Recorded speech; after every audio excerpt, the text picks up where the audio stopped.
Ladies and gentlemen, welcome back to Sharp Edge News TV. We're back with another fantastic show today. Do me a favor, hit like, share, subscribe, and follow. Without any further ado, ladies and gentlemen, get ready to welcome a man of two powerful roles. Publisher of SharpEdgeNews.com, High Chief Odokwetu of Aidi Ondo State. Whether in the newsroom or the kingdom, is always ahead, a sharp edge ahead. Give it up for the legend, High Chief Oladimeji Abitogun. Welcome, sir. Thank you very much, Ola. It's good to be back.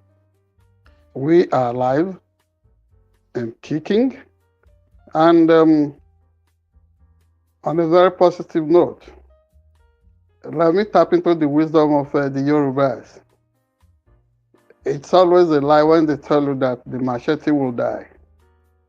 It's always a lie when they tell you that the high hill, the mountain, will die. So 20 years, 30 years, we all will still be here. All of us in this community, not just me, Oladimeji Abitogun. That said, thank you for bringing me back, Ola.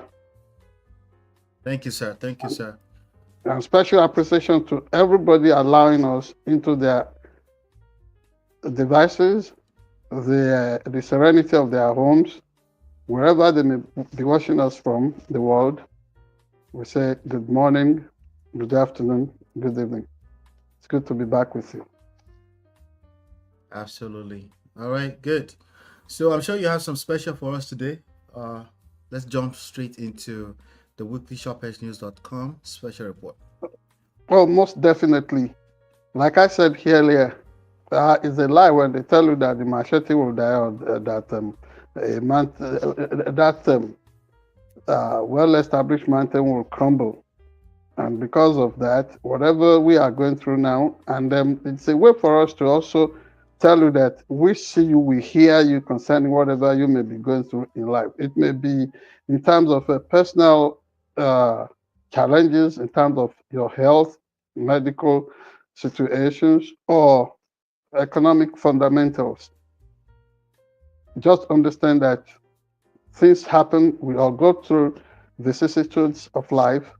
We have to deal with all kinds of situations. So that makes us all human.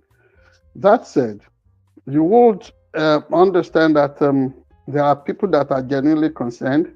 And this is why in this special report segment, I have to give a good shout out to people that have been demonstrating true love, kindness, and compassion since they heard of the diagnosis that I mentioned last week in terms of prostate cancer. Particularly, let me give a huge shout out to people who are immediately on my team. Dr. Olayinka Elizabeth Omotayo, highly appreciated. Not just using her expertise as somebody that has a doctorate in public health to make sure that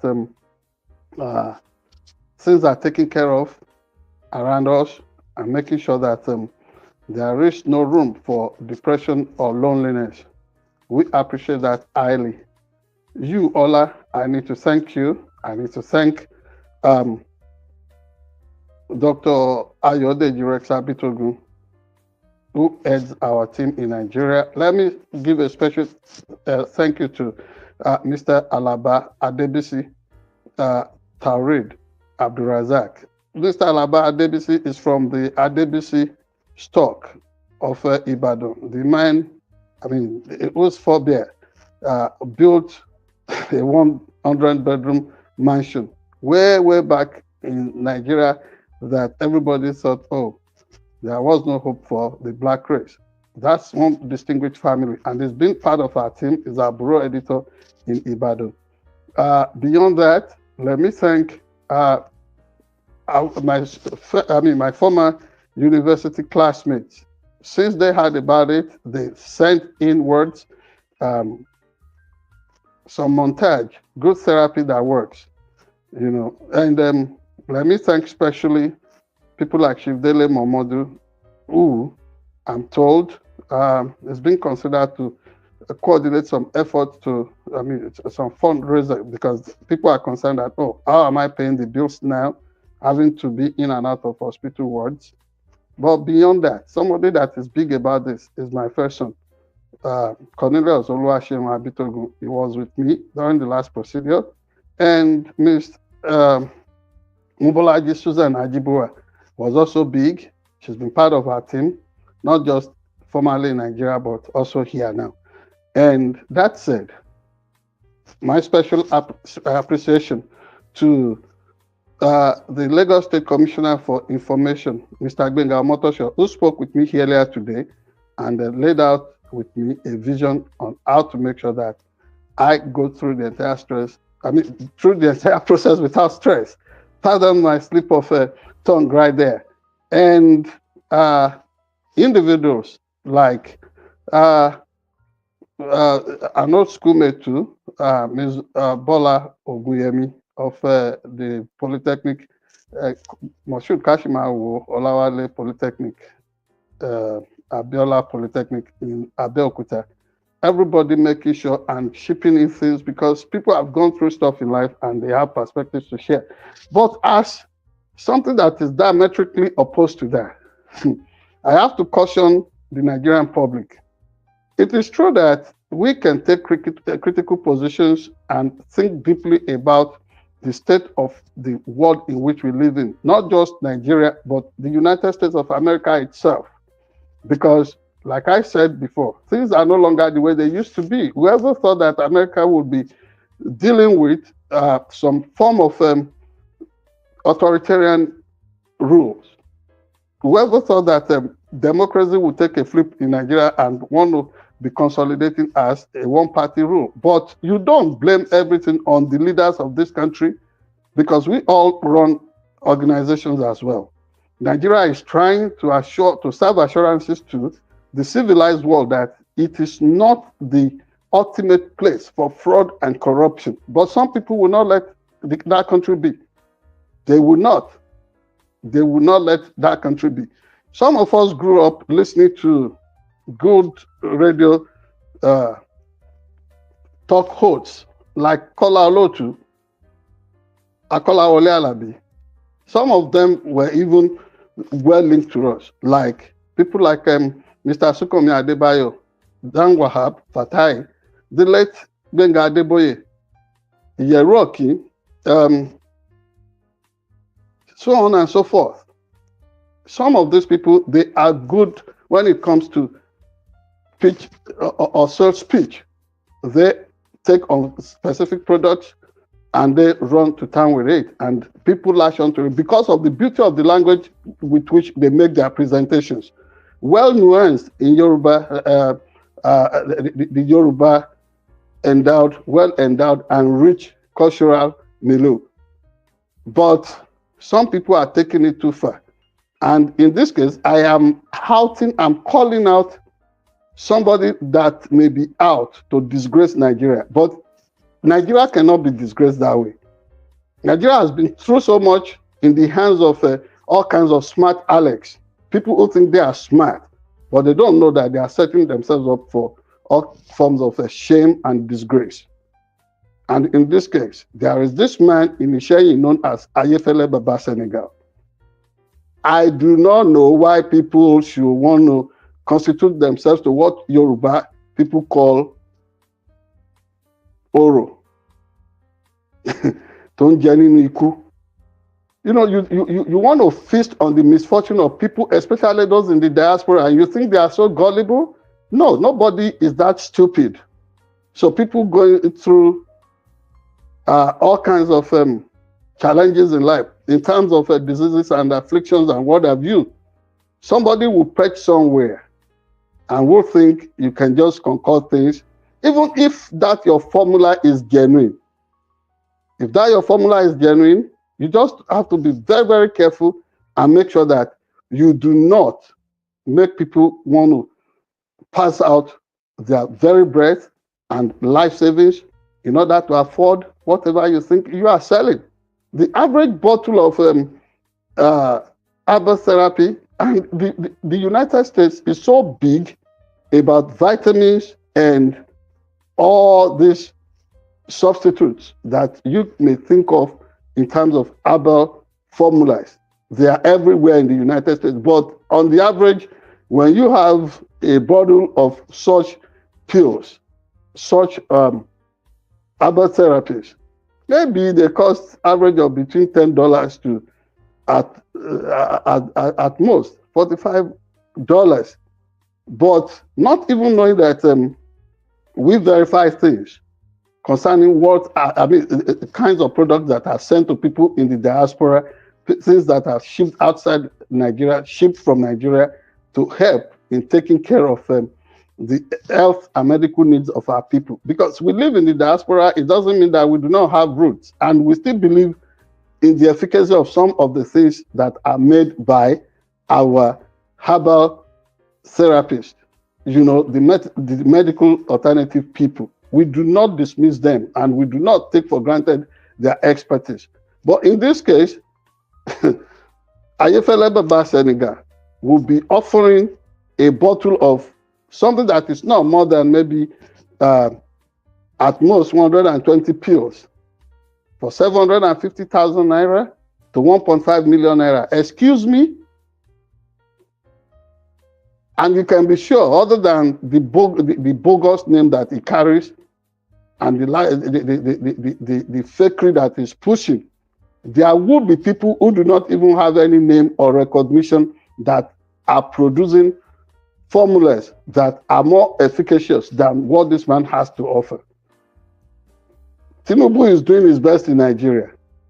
Even as that economy is facing its challenges, its volatility, and challenge to its fundamentals, people are looking at, if orthodox medicines are just too expensive and way out of the reach, of common folks, can there be some alternatives?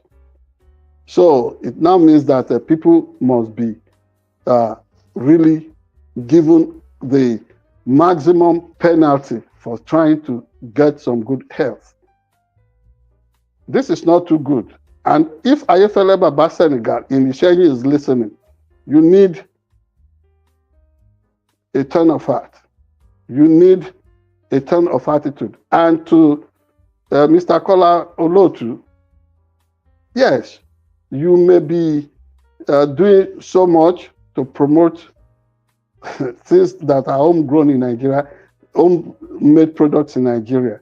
You need to also be careful so that you do not fall into the trap of aiding and abetting those who are out to destroy the image of Nigeria.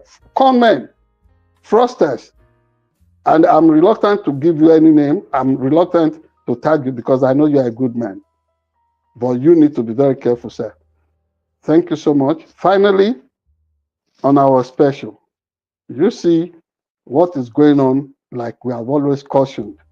And eternal vigilance is the price everybody must pay to continue to hone, to have, and cherish the tradition of democratic governance.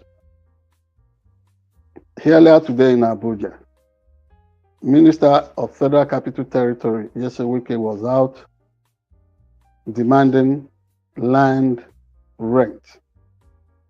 It led to a situation in which the PDP, the leading opposition party in that country, was embarrassed because its Wadata Zone 5 or Zone 6, you say headquarters, was going to be sealed off just because some areas of unpaid land rent was going to be demanded or were being demanded.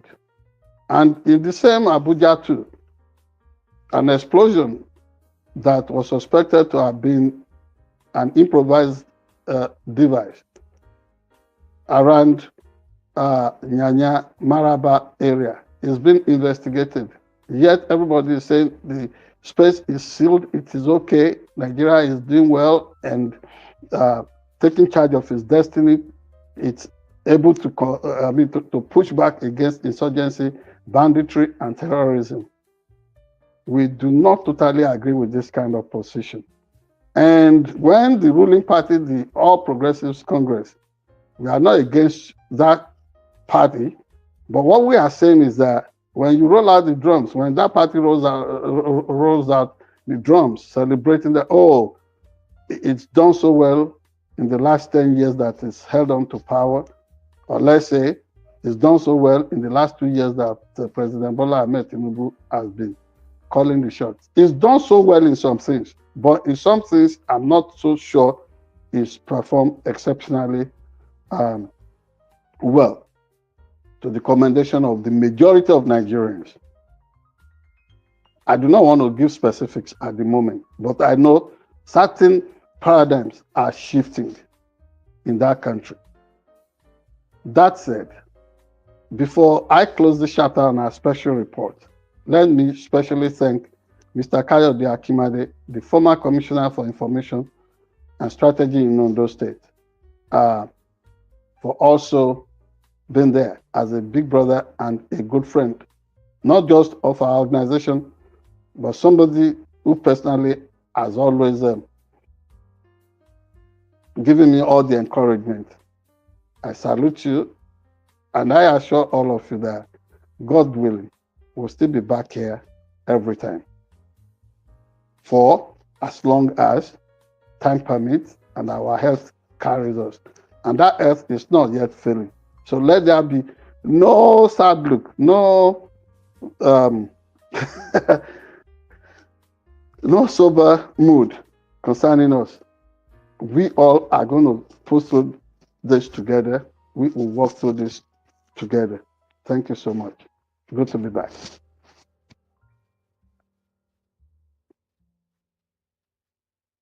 Hello, Ola. Awesome. Welcome back. Sorry about that. I was muted. Do us a favor, hit the like button, share, subscribe, and follow. Turn up your notifications so you are notified when we go live. Now, we do have to jump into some of the trendy stories around the world. We'll be right back.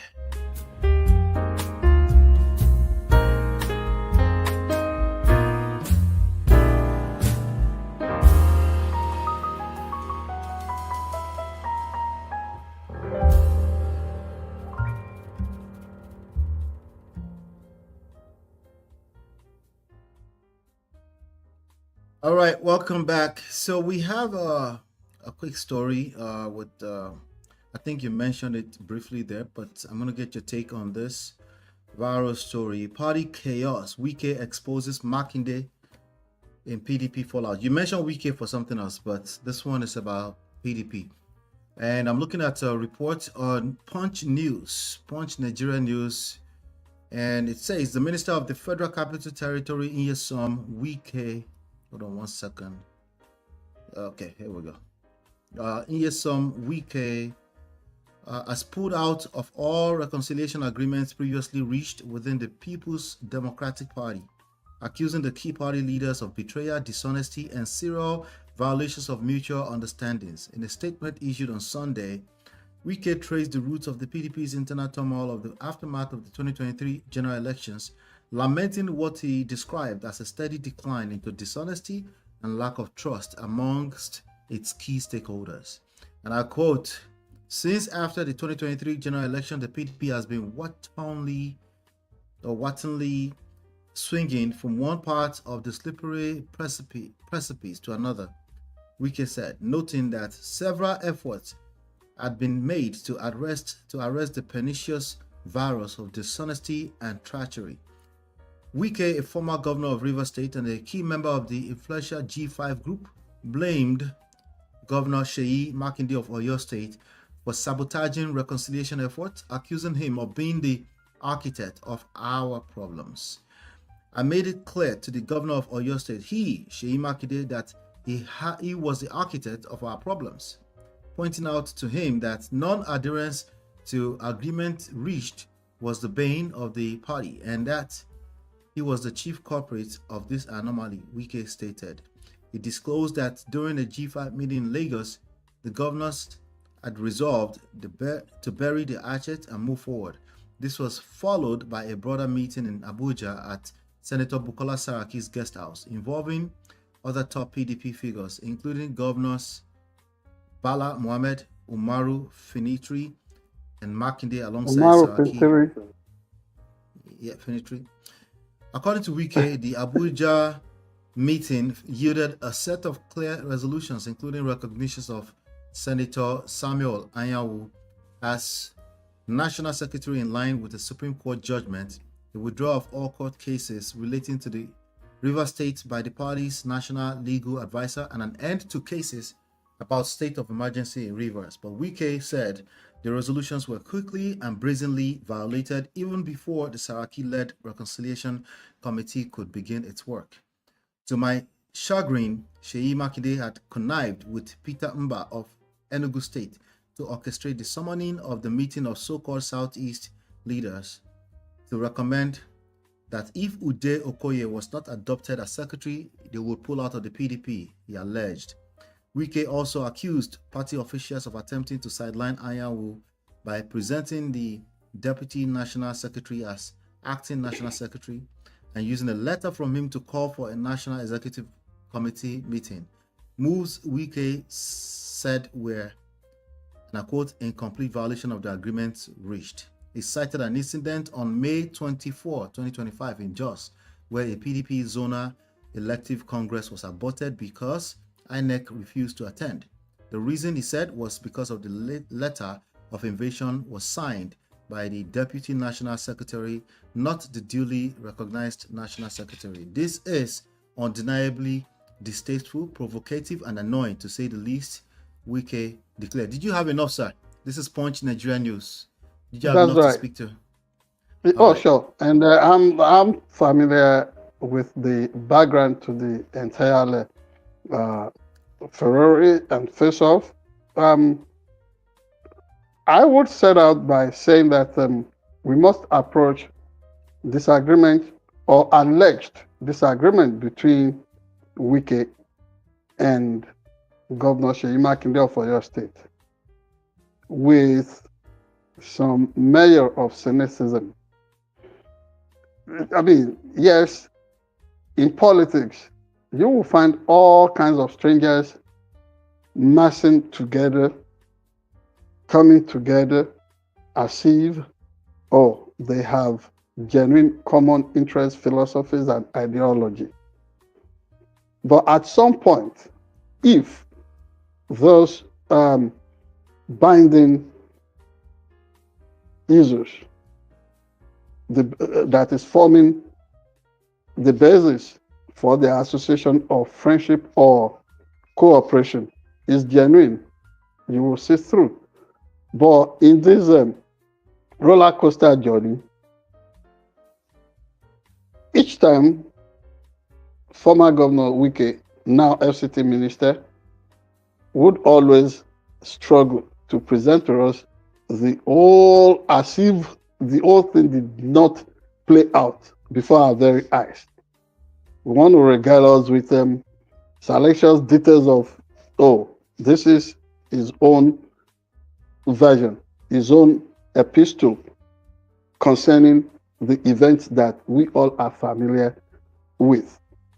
So, embracing his narrative, no matter how compelling it may stand, embracing such narrative from Wike is something that must be done with an high degree, an high measure of caution. Because no matter how he tries to reinvent himself, no matter the take of Governor Seyi Makinde, Governor Seyi Makinde is somebody you must acknowledge is not particularly effusive, but he is also a politician. He would be as cunning and foxy like Wike. That is a commonality that anybody must spot concerning every political operative, every political gladiator. So that is a common denominator for most politicians, that these people are old foxes. The facade they first present is always different from the substance that is in their belly, that is deeply ensconced in their minds. So that said, whatever he is saying now, pulling back, whether the call or the prayer or the advice to the Southeastern Caucus of the People's Democratic Party to distance themselves from Senator Anyanwu as the so-called bona fide secretary of the party. If he is saying that Seyi Makinde was the one who instigated the Eastern Caucus from firmly rejecting Anyanwu, we all are not privy to the details of whatever transpired between all of them.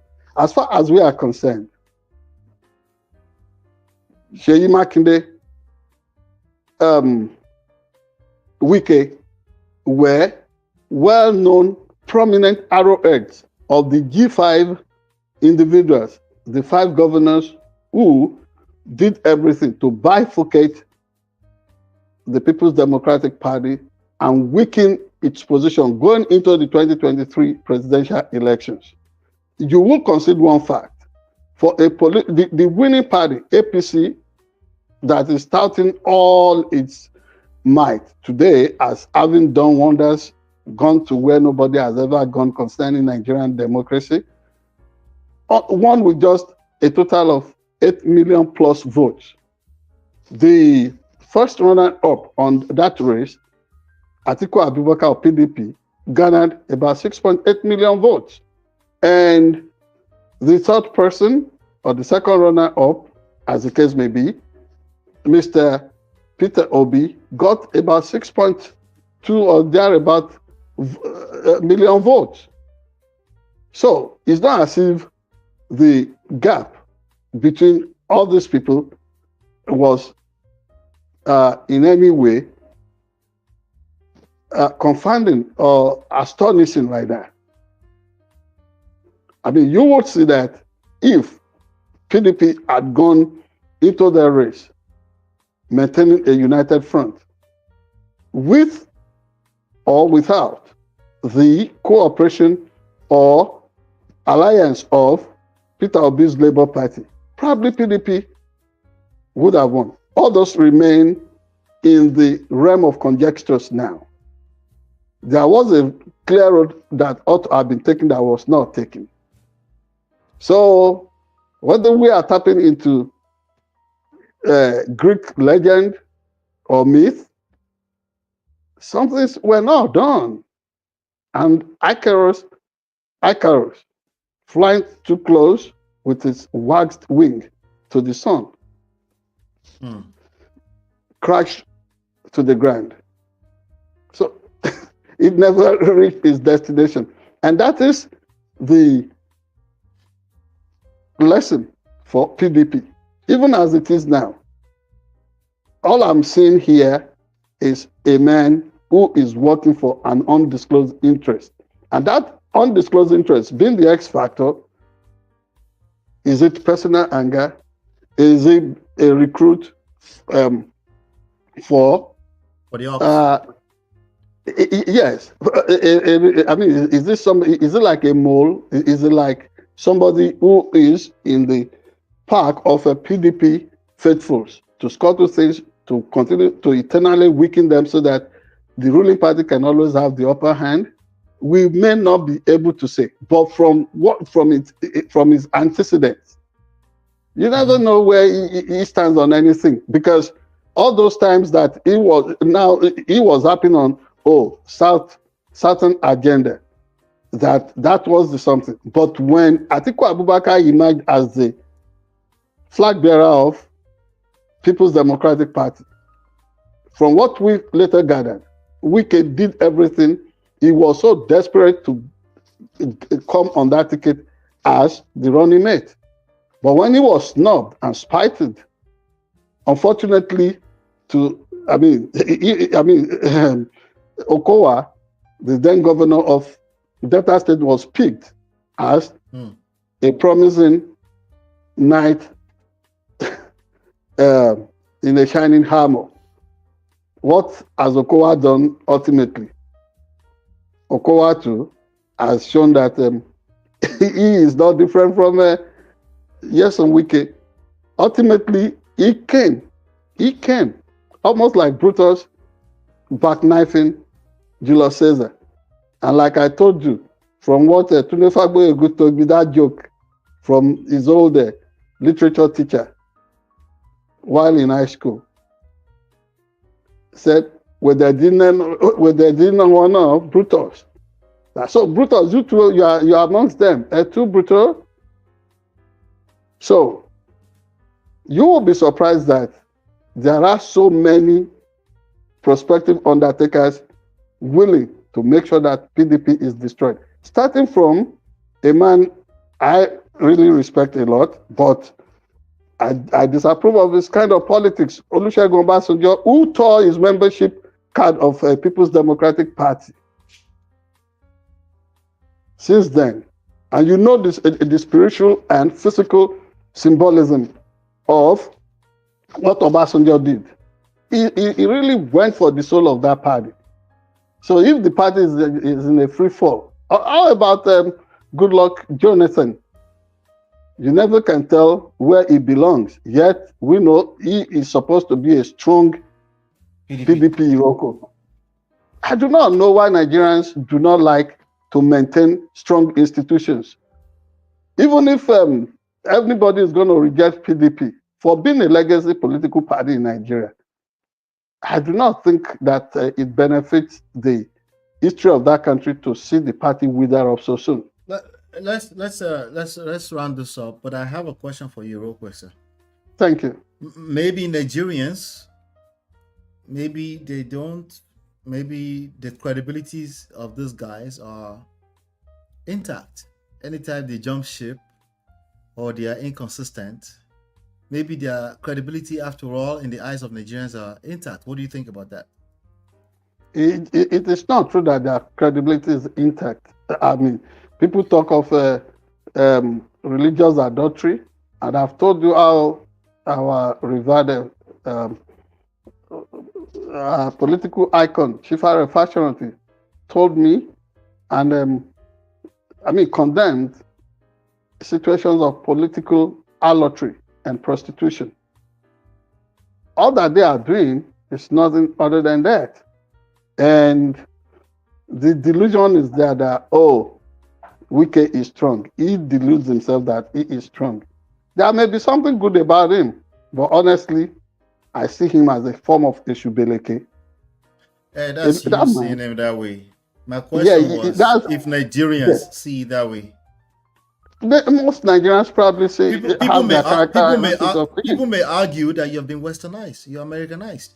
They may argue that. It's not also true, because if you take my Americanity away from what we are saying, the Yoruba person will tell you that they see it as politics, but it is a kind of irresponsible conduct to flip-flop, never maintain a solid ground on any political conviction or principle.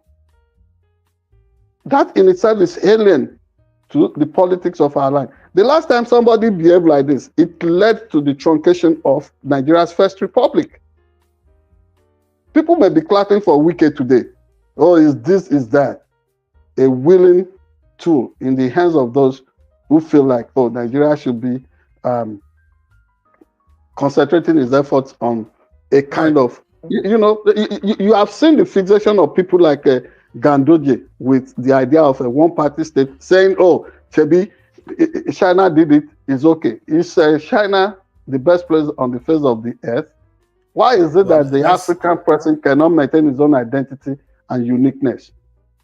That said, I hope something will nudge their conscience to understand that we do not have to willingly take the tools to want to bury this democracy. No, we deserve better than that.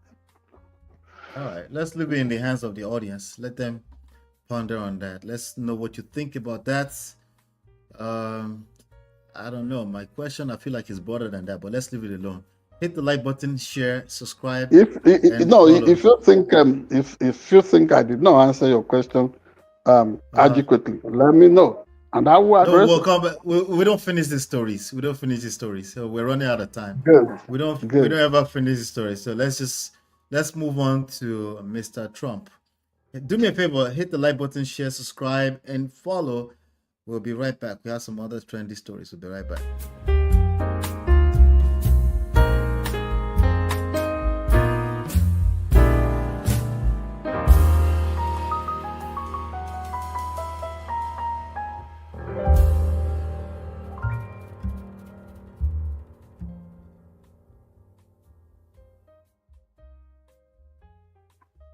Introducing the all-new All right, Chevy hold tight, Equinox, hold tight. I'm going to play a video for you $30,000, so and that the we can all-electric talk Equinox about this EV, properly. America's most affordable EV It's with the a ad that's playing. 315 plus 20 mile seconds. range, quality you expect, see and if a I can dealer move right this. down the street.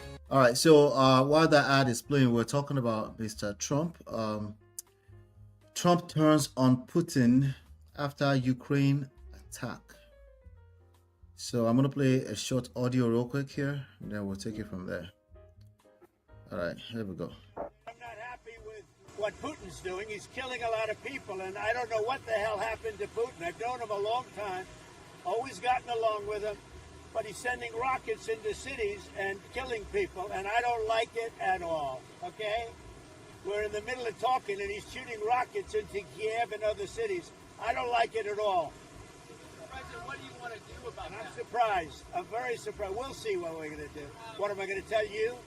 You're the fake news, aren't you? Ah! You're totally fake. All right, any other questions? I don't like what Putin is doing, not even a little bit. He's killing people. Oh my gosh. Something happened to this guy, and I don't like it. All right. So, Ola, you think that is funny? no, I'm laughing You at think Trump. it's a characterization of a particular journalist as coming from fake news organization? It's not funny. Now, the Honestly. overall, let me read the caption. The overall joke of Donald Trump reacting that way, or even showcasing himself as weak as compared to as compared to Putin, and not realizing it is what I am laughing at. President Donald Trump told journalists that he was not happy with Russia's recent large-scale strike against Ukraine while speaking to the press on Sunday. Speaking to reporters at Morristown Municipal Airport in New Jersey, Trump accused Putin of killing a lot of people in the attack, which was launched on Sunday afternoon.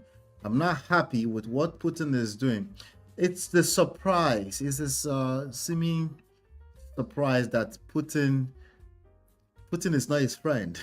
That's what I'm laughing at. But I'll let you take it from there. So what do you have to say about this whole thing? Thank you very much. At least for once, President Donald Trump is manning up, probably straightening up his spine as a man who is supposed to be leading the free world to condemn a blatant, inhumane conduct of Russian strongman Vladimir Putin. That said, you'll be asking, why this sudden epiphany? And I do not think that it is an epiphany at all. Like we have just described some politicians in Nigeria as old foxes. And that is the conduct of an old political operative right there, an old fox right there. He is just feigning that moment. He knows what he has always known. America maintains the best international intelligence network in the world. So whatever he is saying that he doesn't like, it's not new.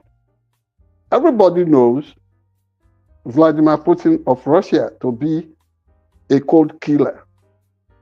Tell me, who has not collected, who has not been served this kind of uncivilized, murderous conduct from him?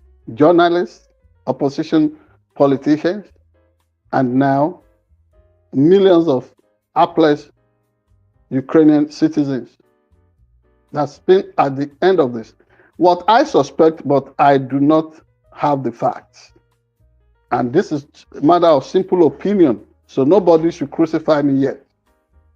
What I suspect is that, remember, he again sought the attention of the entire globe last week. I mean, Donald Trump, when he started saying he would slam 50% tariff against Europe, the wide condemnation that greeted that, and then the kind of way that stoked destabilization of major international stock market. So to buy the favor of the world back, he must do something that must make the world to think that, oh, he is suddenly, I do not know why he easily plays majority of people in the world, or maybe majority of people in the world pretend that they are, I mean, they are falling for what he does. But I think there are people who are capable of critically appraising things at a level that is higher than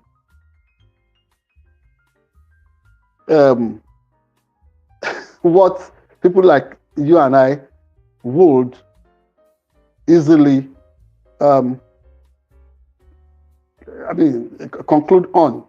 So here, what I suspect is that in order to cash back the favor of the world, now he must play another trick. He must pull another trick from his bag that, oh, he is angry against Vladimir Putin. He's had all the opportunities in the world to distance himself from this man. He's always said and confessed his admirations for him and people who belong to that axis of evil that Vladimir Putin represents. So this is my small take on what is going on. So if the world, because remember, Ukrainian leader has always warned, has always cautioned that nobody can trust whatever reconciliation or peace offer or terms of armistice that will be coming from Vladimir Putin. That man, the Ukrainian leader, has always cautioned against that. Donald Trump said, oh, he would make it happen. In fact, in his campaign promise, he said within 24 hours, he would guarantee peace between Russia and Ukraine, that he will end the war. It's been how many hours since he came into office? He's not been able to do it because it was just one of those flash in the pan campaign promises. And now, having failed at everything else, having secured for himself the benefits of rare earth minerals in Ukraine and maybe elsewhere in Africa, the new trick to play is that, oh, he's angry against Russia. If he is really angry against Russia, then he must do something concrete. And then the whole world would offer some support. But I don't think the world will be quick to want to rally support or believe whatever President Donald Trump says at the moment. Well, Yes. this is this is an additional comment he made. He said, I've always said that Putin wants all of Ukraine, not just a piece of it. And maybe that's proven to be right. But if he does, it will lead to the downfall of Russia. The social media post read, likewise, President Zelensky is doing this country no favors by talking the way he does. Everything out of his mouth causes problem. I don't like it, and it better stop. This is a war that would never have started if I were president. I've not even had this addition you are bringing in. You see the delicate rope dancing that he's doing. That can only happen in the world of Jonathan Swift's Gulliver's Travels. The delicate rope dance. That is what you are witnessing there. He is trying to create and walk some fine line there. Some blame for Vladimir Putin. Some blame for he was playing the middle. Zelensky. Yes, but it was not so smart. People not so smart because it looks weak. It looks weak. It looks weak to me. because it's not it's Was not that it's not establishing a position in the eyes of that was Putin. said years before by Mm-hmm.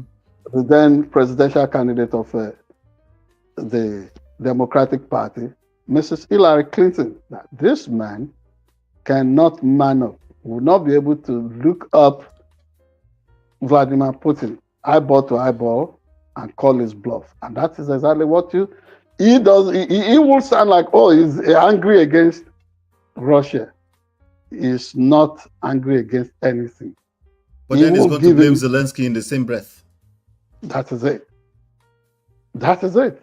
So, that is political debauchery at its worst. All right. Okay. Let us know what you think about this. Hit the like button, share, subscribe, turn up your notifications. Let us know your thoughts in the comments. And we have another one coming up. We'll be right back.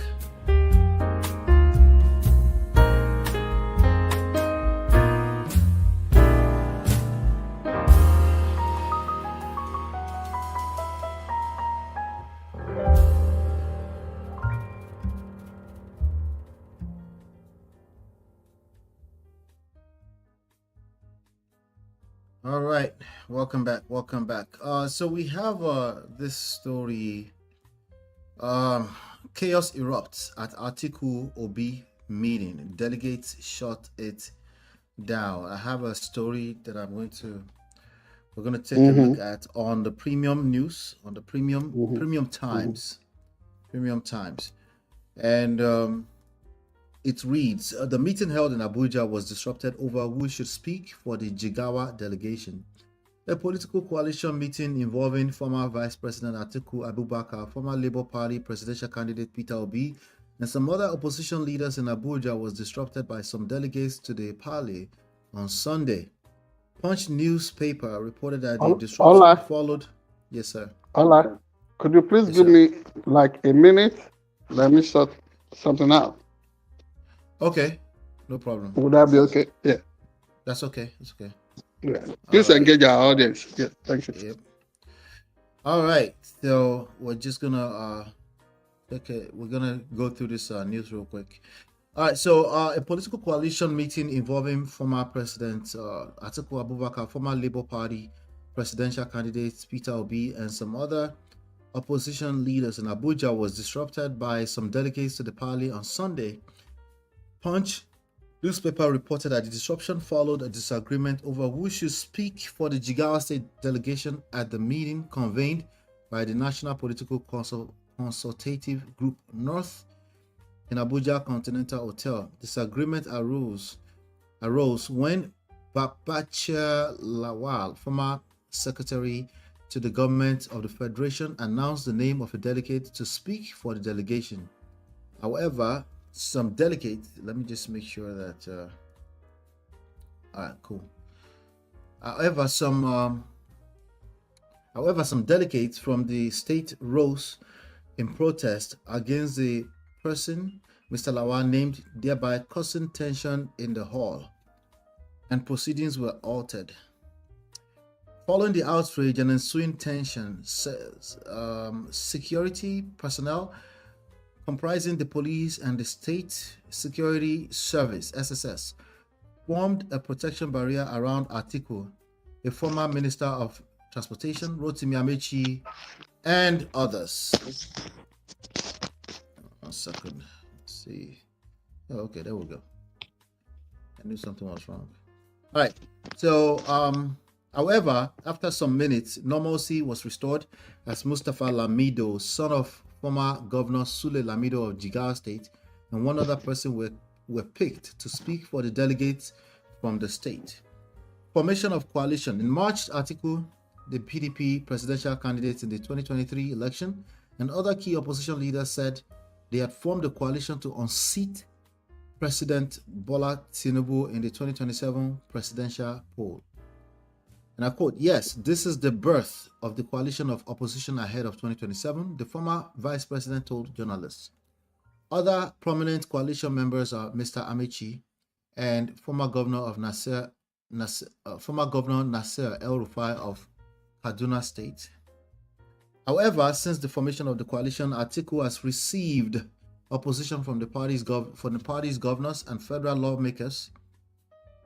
While the governors said it would weaken the PDP, the party Senate caucus said any such movement must be party-driven rather than championed by individuals regardless of their status within the party.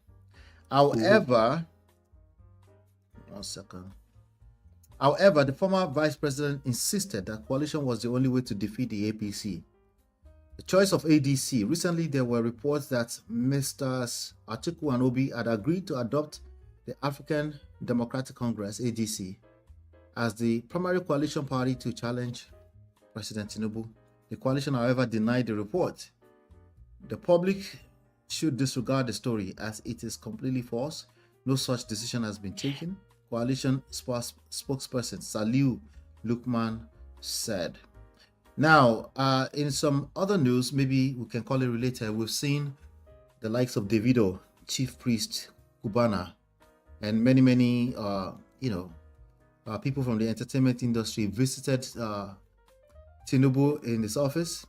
A lot of them on their knees. People like chief priest Cubana has been criticized for being on his knees when he was greeting the president Tinubu and vice president, what's his name? I forgot his name. Vice President Shetima. So he's been criticized by the likes of Isaac Fayoshe, who is a brother of Peter Fayoshe, Governor Peter Fayoshe. So there are many things like that going on, and what it looks like is Tinubu is a threat. It's a massive threat, even though it's incumbent. And it looks like PDP, there's a lot of desperate moves on all this other behemoth, because I think they're behemoths, but I don't think they believe that anymore. What's your take on this one, sir? Really huge. Well, the little drama about who should speak on behalf of the delegation from Jigawa at the meeting of the coalition should not be overplayed, and I do not really think that. But in politics, things can be blown beyond proportion. Yeah. The dimension and the optics through which the average political operative sees events, situations, and statements is usually such dimensions are usually bigger than what you and I would, things that you and I would casualize, things that we would dismiss as insignificant, maybe because of our own personality and our sense of appreciation.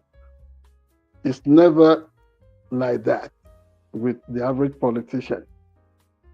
For example, I have heard of a well-known political sage in Nigeria who was receiving a message from the then exiled leader of Biafra,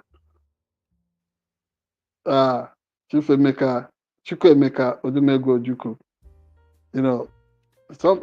He had sent people to contact the late Chief Obafemi Awolowo at Ikene, and these were negotiations, part of the negotiations ahead of Ojukwu's return to Nigeria after 12 years in exile.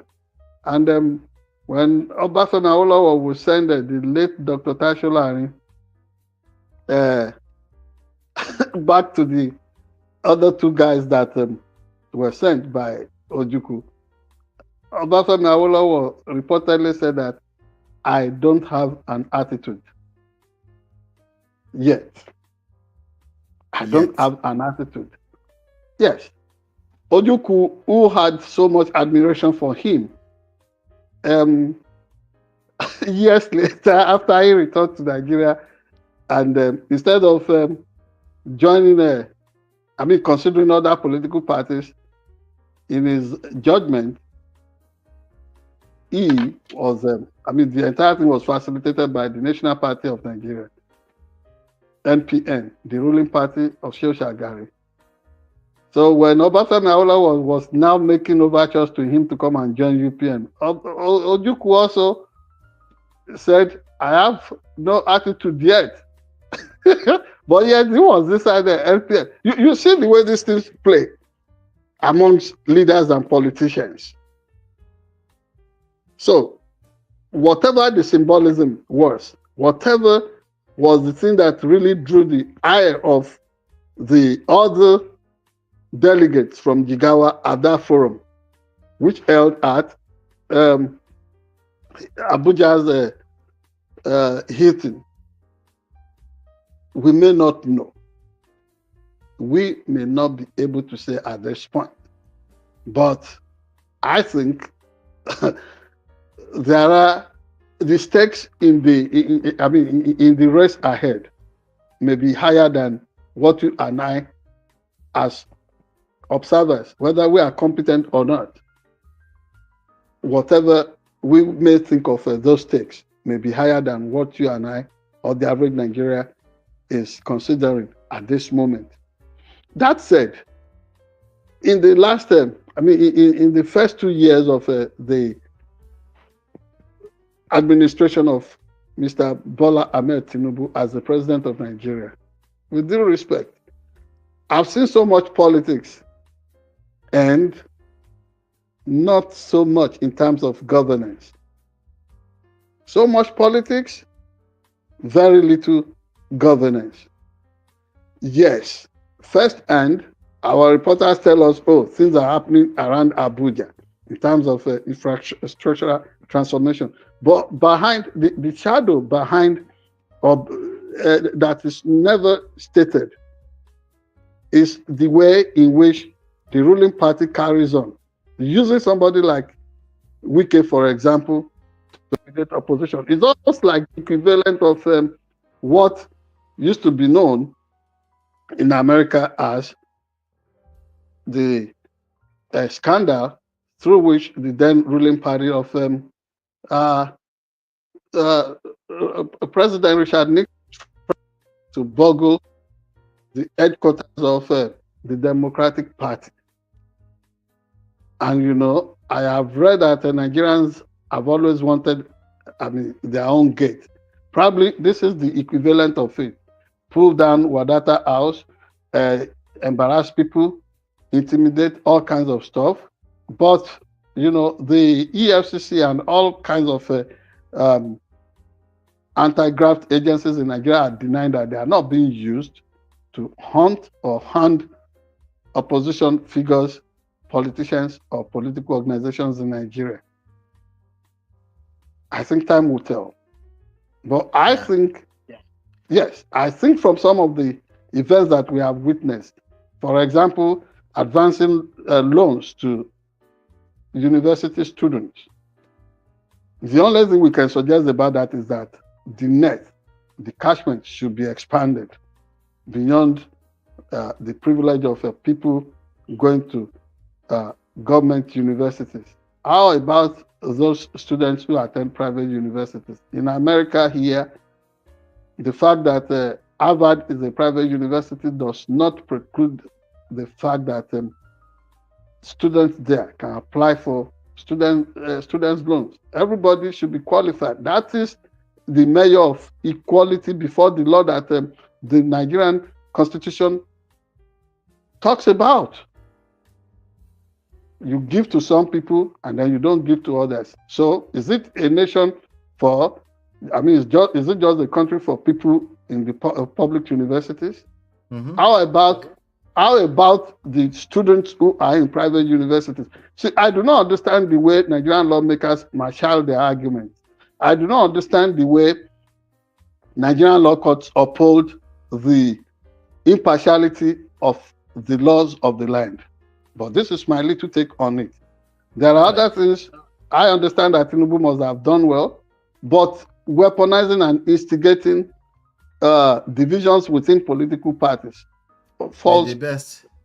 May the best player win, sir. Yeah, falls below the bar. May the best player win. I'm not mad at him. If he yeah, I'm not mad at him. Me too, but me neither. I'm not mad at him too. It is his time, and like you see everybody massing into and dissolving into the ruling APC. I think It's part of the dynamics of yes. I think everybody have. I think all the opponents have the right to bring him down. I think he has the right to do everything in his power To understand his office. I'm looking at some of the headlines right now. These are the most recent headlines on this matter. About 5 hours ago, Legit posted Labour Party rejects coalition ahead of 2027 election, attacks Peter Obi distasteful, and I quote, distasteful. Another one, the whistleblower, the Whistler newspaper says ADC reaffirms unity, commitment to Atiku Obi coalition. And then the Nation's newspaper 5 hours ago, coalition Atiku draws battle line with PDP governors. Okay, these are the kind of conversations that's going on out there. So we will see. Yeah, nothing is clear yet, but in politics, 24 hours can be like eternity. It can be like a lifetime. So yeah, let's continue to watch. We'll see. Hit the like button. Let's continue to watch, and we'll be. We will continue to report the events as they unfold. We will be here. Absolutely. Do me a favor, hit the like button, share, subscribe, turn up your notifications so you're notified whenever we drop videos or go live. Hopefully you've been enlightened, educated. We'll see you on the next one. Take care. God bless.